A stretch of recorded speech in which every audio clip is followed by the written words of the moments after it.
ini yang harus menjadi concern bersama ya, harus concern bersama bahwa industri kreatif itu memang sesungguhnya tidak hanya bertumbuh kepada industri-industri yang pengeluarannya betul-betul.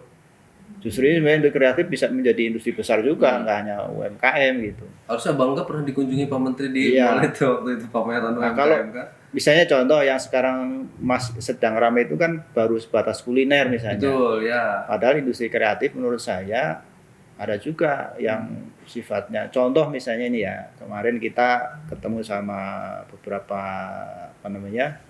pemerhati budaya misalnya. Ya, pemerhati budaya ya. Kita kan punya budaya banyak tuh.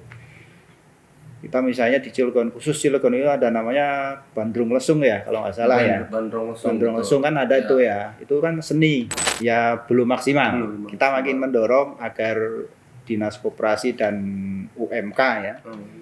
Ya, saya sering mengomentari dalam rapat-rapat sudah mikro kecil lagi.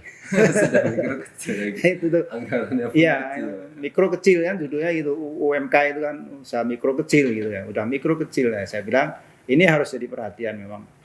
Jadi supaya dia bisa punya inovasi yang lebih besar, mestinya harus dikasih anggaran yang lebih sehingga punya dana kreativitas ya, kreativitas mengembangkan. Meskipun sekarang juga sedang berjalan, saya bukan kemudian menyepelekan Dinas Koperasi dan UMK, tapi sekarang sedang berjalan.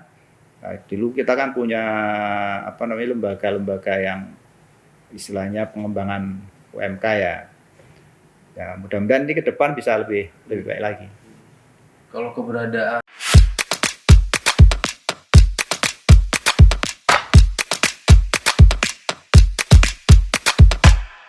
Assalamualaikum warahmatullahi wabarakatuh. Waalaikumsalam warahmatullahi wabarakatuh. Sahabat podcast Radar Banten, berjumpa kembali bersama saya Aditya Ramadan. Sekarang kita akan berbincang dengan Ketua Komisi 3 DPRD Kota Cilegon, Bapak Haji Abdul Gofar SH. Kita akan berbicara terkait seputar tugas pokok dan fungsi Komisi 3 DPRD Kota Cilegon. Sebenarnya ada banyak, tapi ini yang belum kita ketahui. Nah, Sobat Podcast Radar Banten pengen tahu lebih detail, saya langsung sapa saja Pak Haji Abdul Gofar. Assalamualaikum Pak Ustadz deh, saya manggilnya. Waalaikumsalam. Karena beliau ini dari Partai Keadilan Sejahtera, betul ya Pak Ustadz ya? Iya, betul. Sapa dulu dong Sobat Podcast Radar Banten dimanapun berada. Sahabat Banten, sahabat podcast Banten yang berbahagia. Assalamualaikum warahmatullahi wabarakatuh. Saya Haji Abdul Gofar, sarjana hukum. Kebetulan diamanati untuk tahun ini sebagai Ketua Komisi 3 DPRD Kota Cilegon. Insya Allah katanya hari ini kita akan bincang-bincang apa sesungguhnya tupoksi yang kami emban sebagai Komisi 3 DPRD Kota Cilegon. Ya. Pak, masyarakat awam biasanya tahunya bahwa yang duduk di parlemen itu disebutnya anggota dewan saja gitu kan kurang lebih ya. Padahal sesungguhnya di dewan itu ada alat kelengkapan dewan di mana salah satunya komisi. Nah, kan komisi di DPRD Kota Cilegon sendiri ada 4 ya. Ada komisi 1, komisi 2, komisi 3 dan komisi 4. Nah, sebenarnya beda komisi pasti beda fungsi dong. Betul. Nah, komisi 3 itu sebenarnya fungsinya apa sih? Kemudian ada berapa mitra kerja pemerintah daerah yang di bawah pengawasan komisi 3 DPRD Kota Cilegon? Baik, terima kasih Kang Raditya. Jadi sahabat podcast Radar Banten yang berbahagia, kalau kita merujuk kepada Undang-Undang 23 2014, maka tupoksi DPRD itu sungguhnya yang pokok ada 3. Fungsi pembentukan Raperda, ada fungsi kontrol, kemudian fungsi anggaran. Nah, itu secara umum sebagai anggota DPRD tingkat kota ya. Lalu kemudian di sana karena fungsi ini sesungguhnya banyak dari kita bermitra dengan organisasi perangkat daerah, maka kemudian dibagi menjadi 4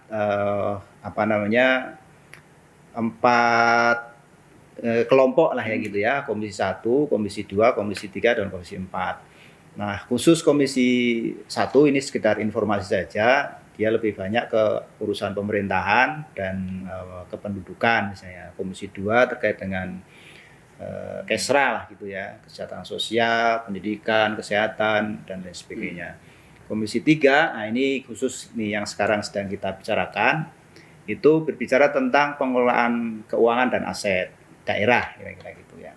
Dari mana pendapatan, kemudian cara mengelolanya bagaimana, kemudian dibelanjakan untuk apa. Ini kira-kira Komisi 3 yang punya tanggung jawab.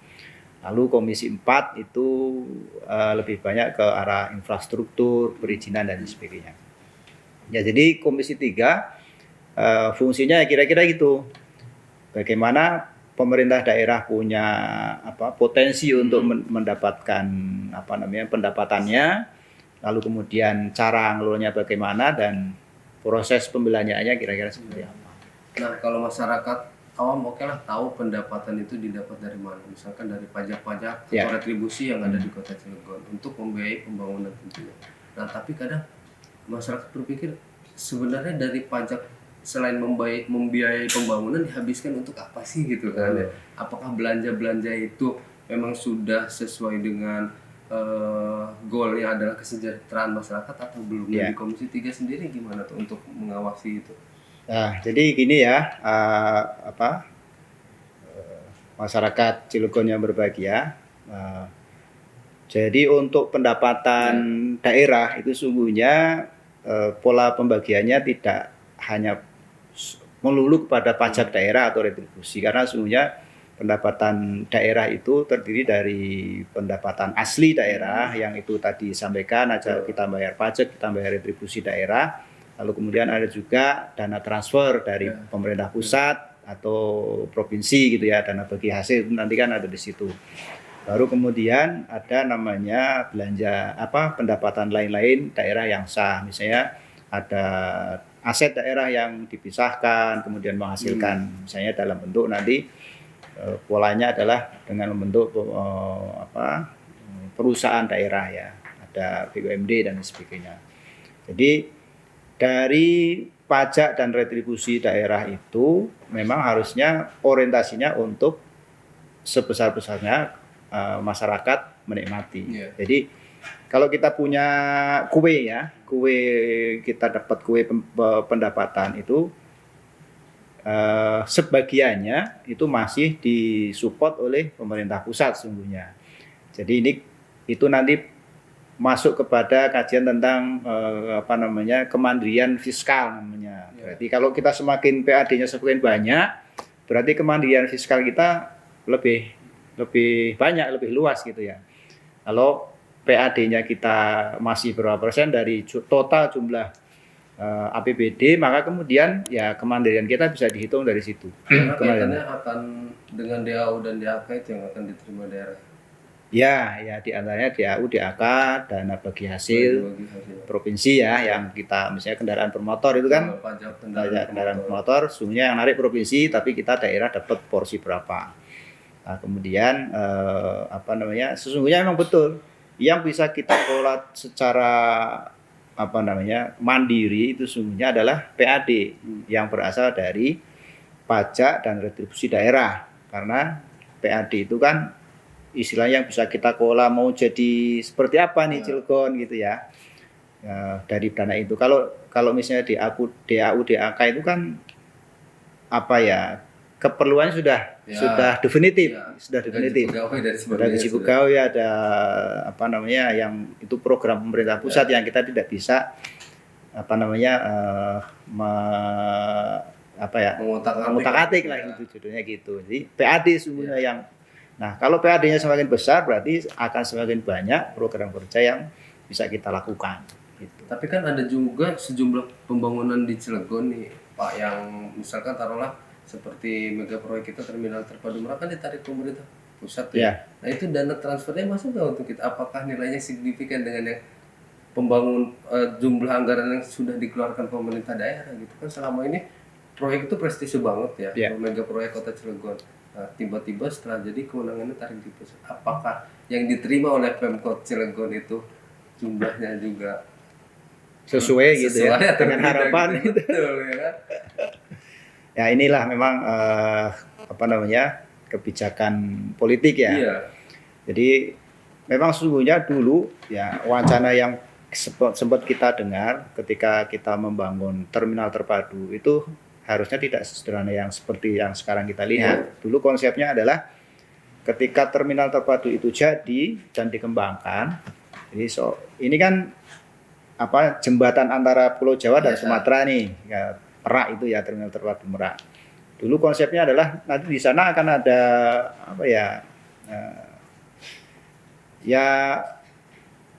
kegiatan bisnis yang ada di sana, misalnya kita bisa narik kawasan penunjang pelabuhan ya, dulu konsepnya. Sebetulnya contoh misalnya daripada orang Sumatera datang ke Jakarta ke Tanah Abang, kenapa enggak pedagang Tanah Abang kita tarik ke Merak gitu kan? Itu contohnya itu ya, menimbulkan pertumbuhan ekonomi. Tapi ketika kemudian kebijakan dengan pemerintah pusat mengambil tanggung jawab terhadap terminal-terminal yang notabene tipe A ya, maka kemudian ya diambil begitu saja tanpa kompensasi yang kita sudah ngeluarin berapa miliar ketika itu ya diambil seperti aja. Nah sekarang kita hanya dapat retribusi terminal aja.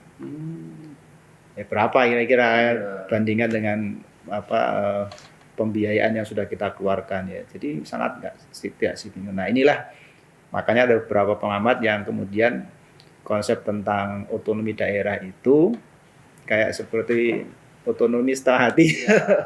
Kan sudah desentralisasi, harusnya kan semua kewenangan diserahkan ke pemerintah daerah gitu. Ya. Tapi nyatanya pusat masih juga ikut campur dalam beberapa hal yang memang kelihatan potensinya besar gitu kan.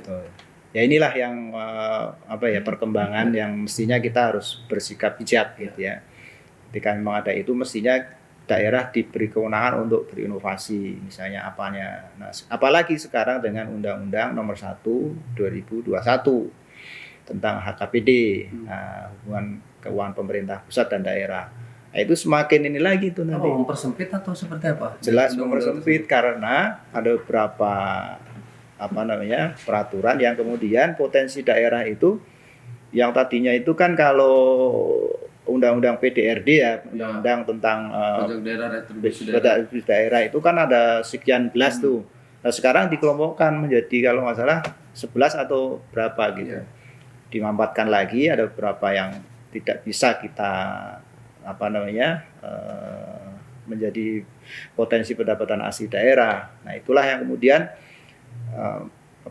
kita akhirnya harus nyari kan, harus nyari strateginya gimana daerah untuk bisa survive ya.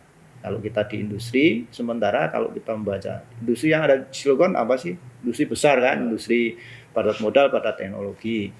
Sementara dia tidak menyerap begitu banyak lapangan kerja dari terutama orang daerah misalnya. Nah, pendapatan dari industri-industri yang ada di Cilegon hampir semuanya lari ke pusat. Itu pula masuk ke pemerintah pusat. Kita hanya dapat PBB, ketika pembebasan lahan, ya, PBB, PPHTB gitu ya. Paling ya itu aja. Mungkin PJU gitu ya, PJU. Sementara kalau kita mengandalkan hanya dari situ, potensinya PJU juga ada kemungkinan yang diolah sendiri kan, yang tidak melalui PLN tidak bisa kita tarik. Itu. Kalau perhatian pemerintah provinsi sendiri Pak, kan ada namanya bantuan keuangan ya. Ya. Nah, kalau tidak salah dalam 2 tahun terakhir itu jumlahnya makin kecil ke pemerintah kabupaten kota. Seharusnya kan ketika misalkan daerah-daerah yang masih membutuhkan pembangunan seperti infrastruktur, kemudian apalagi ini kan jalur wilayah paling ujung Pulau Jawa ya, artinya semua transit orang ada di sini sebelum menuju Jakarta. Harusnya kan pemerintah provinsi juga memberikan perhatian lebih lah selain ibu kota provinsi gitu. Nah menurut Pak Ketua, perhatiannya sudah seperti apa pemerintah provinsi terhadap kota Cilegon? Jangan-jangan Cilegon udah dianggap bisa mandiri. Ya, nah itu rata-rata karena mungkin stigmanya orang kota industri gitu ya, industri dan kota dolar. Ya. Kemandirian fiskalnya tinggi ketimbang Pandeglang dan Lebak. Ya. Tapi kan nyatanya pembangunan itu belum merata juga di kota Cilegon. Ya memang ini harus ada pola komunikasi menurut saya yang lebih argumentatif gitu ya. Jadi lobby-lobby politik itu penting ya? Penting, memang penting. Kalau ibaratnya orang Cilegon tuh nyengget tuh harus ada senggetnya betul gitu ya. Iya. Kalau nggak ada senggetnya gimana? Kita mau nyengget pisang nggak ada pisaunya senggetnya ya nggak tutup. Nah, apa yang bisa didorong ke Komisi 3 maksud saya untuk misalkan paling tidak dapat lebih lah gitu ketimbang wilayah lain di Ya sebetulnya sih begini ya, kalau tupoksinya anggota DPRD itu kan sebetulnya lebih banyak ke interaksi mitra kerja gitu ya.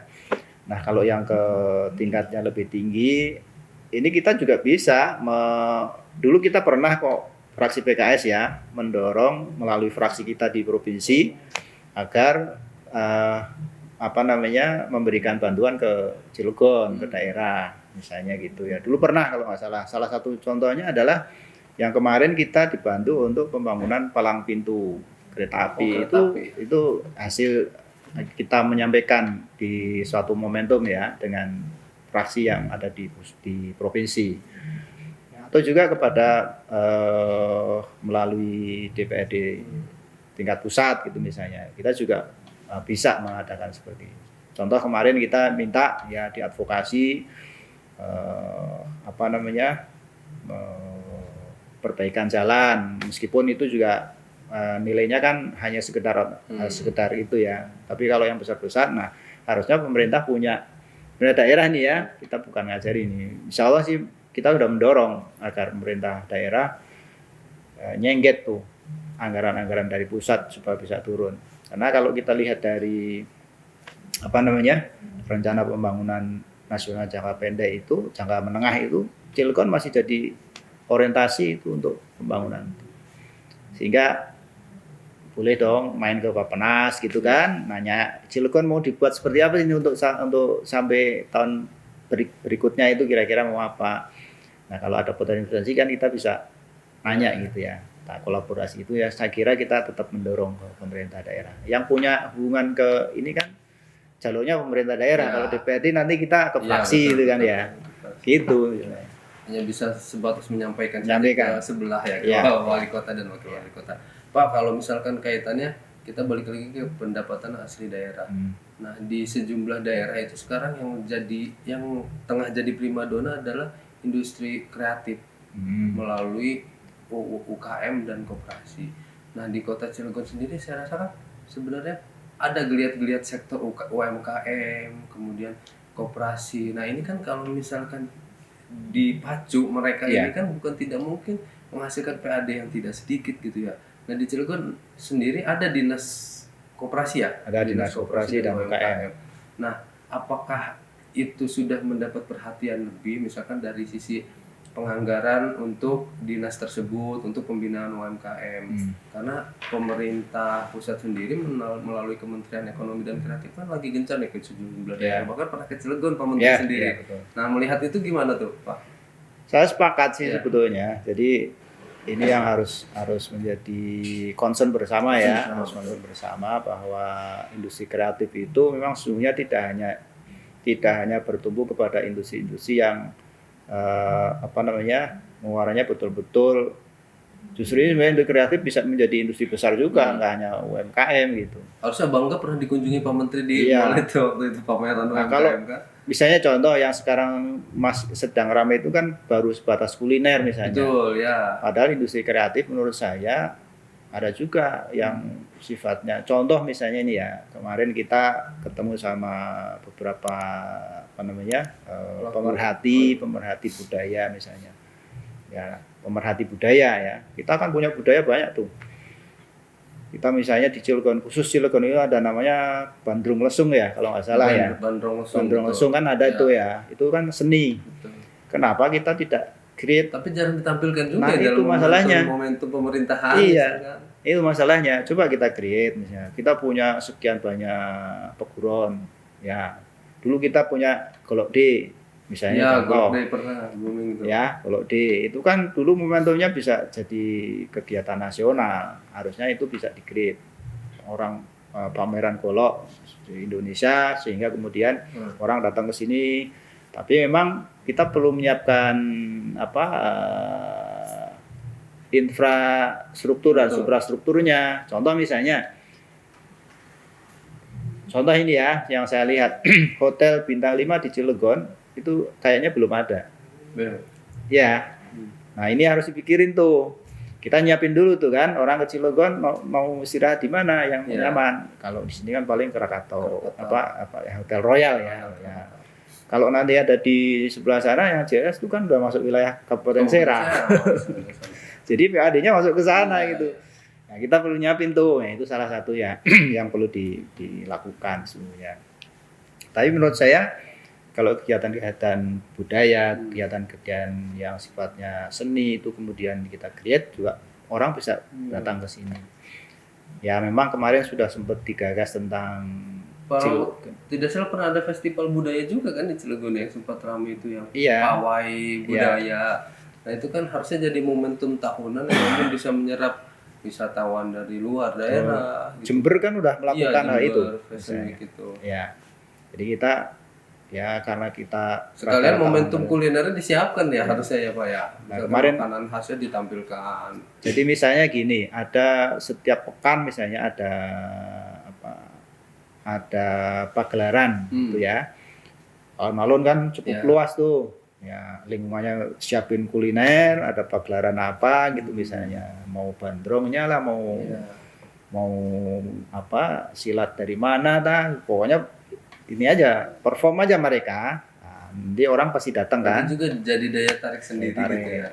Dan itu sangat melibatkan masyarakat daerah. Gitu. Kalau industri, udah semuanya hampir malam minggu bikin panggung di contoh situ. Itu. Ya. Kemudian UMKM disediakan stand-stand kecil secara melingkar di alun-alun gitu kan. Ramai masyarakat. Itu salah satu ini aja ya, salah satu pemikiran sih mudah-mudahan dengan podcast ini mudah-mudahan ditangkap oleh dinas. Pak Wali, jangan lupa aspirasi saya. Saran dari Komisi 3. Kan kita judulnya pendapatan. Pendapatan kan cari pendapatan justru yang dari hal sebanyak-banyaknya. kecil itu kalau misalkan rutin kemudian sering dilakukan kan jadi daya tarik juga untuk menghasilkan. Katanya gunung itu asalnya dari pasir kecil kan. Iya. Yang kecil-kecil kita kumpulin kan sudah jadi banyak. Tapi sejauh ini pembinaannya sendiri gimana sih Pak terhadap UMKM di Cilegon? Memang ini yang harus yang tadi saya sampaikan ya, ini harus jadi perhatian kita bersama. Khawatirnya nanti anggaran yang disediakan untuk dinas terkait itu dalam tanda kutip masih belum maksimal misalnya. Nah ini harus dipikirkan ini. Cuman kan kita perlu juga melihat program yang realnya gitu. Kalau program realnya nggak jelas kan, gimana kita mau memberikan ini ya. Salah satu contoh misalnya kita punya contoh ini ya, seni budaya silat kita. Tapi coba kita lihat di daerah mana yang ada satu perguruan misalnya itu. Dia sudah nyiapin lokasi latihannya dengan yang nyaman gitu kan. Nanti kita bisa undang tuh wisatawan-wisatawan. Tuh kalau mau lihat budaya asli Cilegon gitu. Kalau kita lihat di media sosial misalnya Jepang itu kan punya karate, punya aikido. Kan tempat latihannya itu keren-keren gitu. Sampai orang luar bisa kan. Jadi mungkin itu salah satunya ya. Sebenarnya bisa aja sih, apalagi sekarang kan era media sosial ya. Siapapun orang, daya tarik pertama itu sebenarnya bagaimana viral di media sosial dulu sebenarnya. Untuk penasaran bagaimana ketika ke Cilegon nyari ini silatnya di mana sih sebenarnya gitu kan. Maksud saya visualisasi kan penting gitu ya. Visualisasi artinya misalnya contoh tempat lihatnya bersih. Kalau kita lihat yang sekarang kan mungkin ini kenapa baru tadi saya di awal industri kreatif ini seharusnya tumbuh di kota besar, apalagi kota urban kayak Cilegon gitu kan, yang potensi anak mudanya mungkin banyak juga yang muncul dari youtuber Cilegon. Kita komika misalkan yang tampil di nasional beberapa dari Cilegon juga muncul sebenarnya. Ya intinya kalau kami ya di DPRD insya Allah mendorong semua potensi yang mendatangkan pendapatan daerah. Tapi maksudnya dinasnya itu dapat perhatian sama tidak seperti dinas lain secara penganggaran gitu Pak. Apalagi ketika sekarang ekonomi kreatif UMKM tengah jadi primadona di sejumlah daerah gitu. Kalau pengamatan saya ya belum maksimal. Kita makin mendorong agar dinas koperasi dan UMK ya.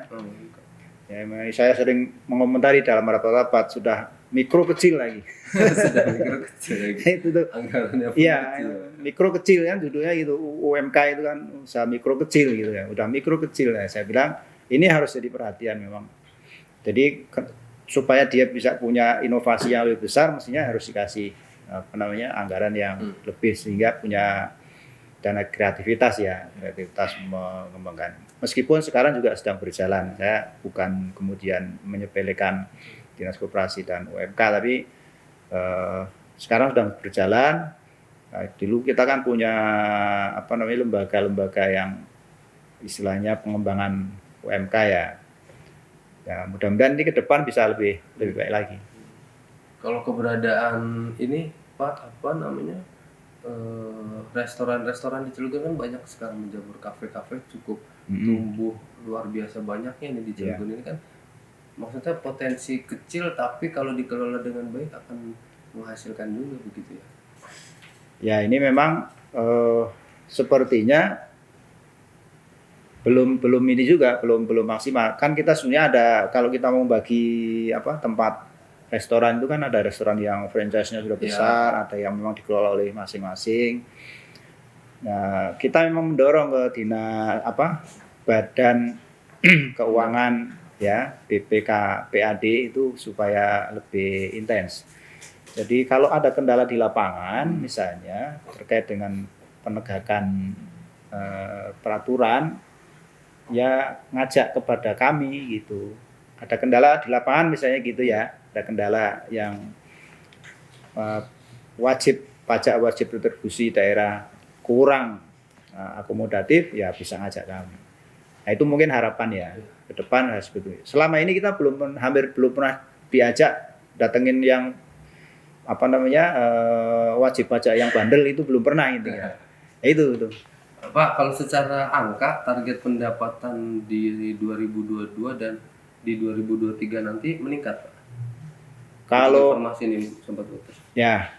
Jadi kalau kita punya keinginan 2023 ini harusnya meningkat, tapi memang sepertinya ada beberapa hal yang perlu kita dalam tanda kutip ya dirasionalisasi karena ada potensi dana transfer kita itu turun.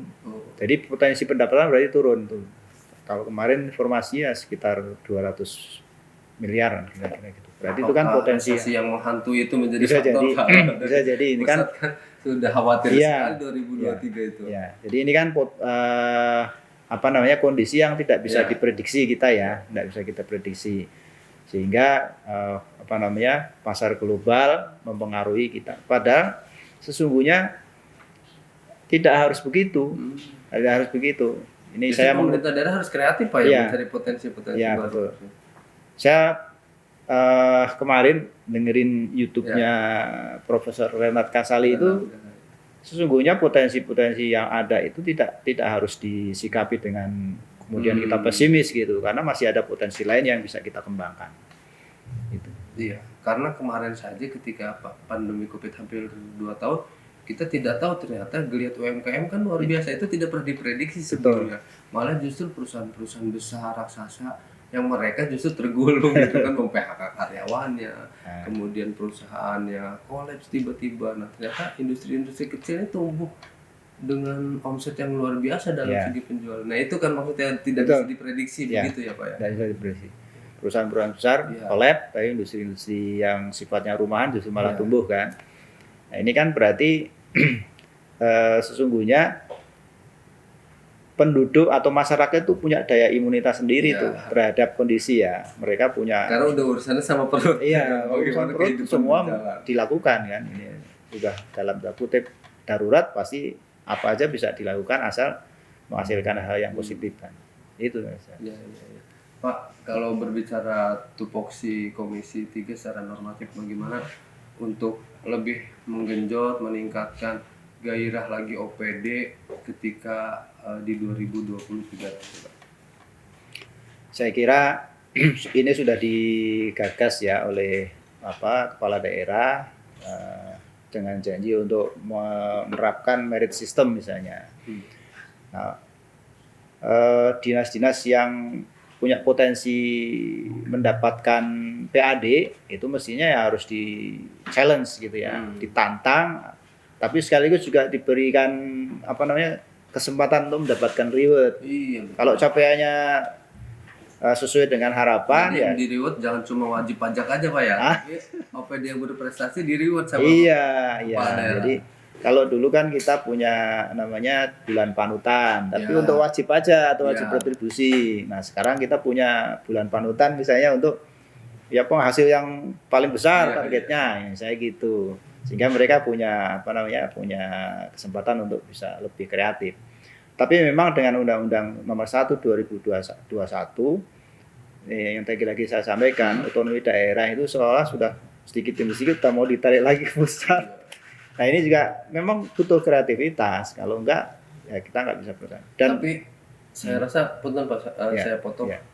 Ketika kepala daerah punya inovasi, kemudian bagaimana melakukan lobby-lobby ke pusat, bukan tidak mungkin kan aturan itu pasti ada celah Pak ya. Bisa. Ketika misalkan aturannya bagus seperti itu, tapi ketika misalkan banyak sounding ke pemerintah pusat, bagaimana kondisi di daerah, bukan tidak mungkin kan hal-hal lain Ya. ada kelonggaran tertentu dari sebuah aturan begitu Pak. Saya yakin bisa. Hmm. Jadi contoh ini misalnya ya, saya sering menyampaikan di rapat-rapat dengan dinas, tidak ada bangunan yang di Cilegon itu yang tidak berubah. Berubahnya kalau tidak ke samping ya ke atas iya. ya, maupun fungsinya. Contoh misalnya rumah-rumah yang ada di komplek-komplek. Sekarang yang sudah berubah menjadi ruko berapa? Iya. Kan itu harusnya berubah objeknya, ya berubah tarifnya kan gitu. Iya. Nah ini kan ini harus apa namanya dicacah, kalau bahasa apa namanya BPS kan ada cacah jiwa, berarti disurvei betul satu-satu. Nah ini kan kita bisa itu sebenarnya bisa menggunakan apa mahasiswa, saya kira bisa direkrut kan untuk tolong Anda surveillance-nya dia gitu kan, survei ke sana tak biayain, potensinya berapa, laporin, baru kita bikin coret-coretan. Nah itu sudah pernah disampaikan ke pemerintah daerah? Sudah. Ini udah pernah beberapa kali saya sampaikan, berapa sih bangunan yang ada di Cilegon? Ya. Nah kira-kira siapa yang punya data? Kalau kita sudah fix, bangunan Cilegon itu sudah sekian ukurnya itu, bodohan aja pasti bisa. Kita kan bisa ngelihat kalau data itu ada, misalnya tahun 2010 bangunan yang ada di Cilegon jumlahnya sekian ribu misalnya. 2020 jadi berubah berapa? Jangan-jangan lebih sedikit misalnya, tapi berubah fungsinya gitu. Misalnya yang tadinya rumah, ya yang tadinya 2 rumah jadi 1, tapi fungsinya berubah kan, berubah juga objek pajaknya.